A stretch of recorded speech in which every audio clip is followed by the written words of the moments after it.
আমরা যে দুধ খাই সেই দুধ কিন্তু কোনো গরুই স্বতঃস্ফূর্তভাবে আমাদেরকে দেয় না, বরং আমরাই জোর করে তার কাছ থেকে কেড়ে নিই। কোনো গাধাই নিচ থেকে কোনো কিছু বহন করে না, বরং আমরাই তাকে জোর করে কাজ করাই।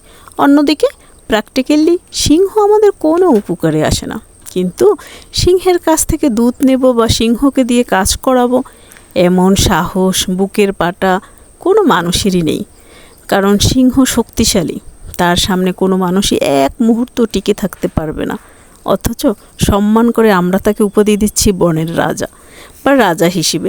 ঠিক সেরকম সমাজেও কিছু মানুষ আছে যারা নিঃস্বার্থভাবে কাজ করে, ত্যাগ স্বীকার করে, কোনো অপমান তারা গায়ে মাখে না। তাদেরকে আমরা বলি গাধা।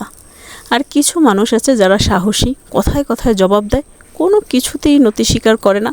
তাদেরকে আমরা বলি সিংহের মতো মানুষ। এই উদাহরণ থেকে আমরা একটা ভালো শিক্ষা পাই, তা হচ্ছে সব সময় সর্বস্ব ত্যাগ করে উপকার করতে যাবেন না, তাহলে লোকজন আপনাকে গাধার মতো ব্যবহার করবে। সেজন্য কখনো কখনো সিংহের মতো হতে হবে, তাহলে মানুষ আপনার প্রকৃত মূল্য বুঝতে পারবে। ধন্যবাদ সবাইকে।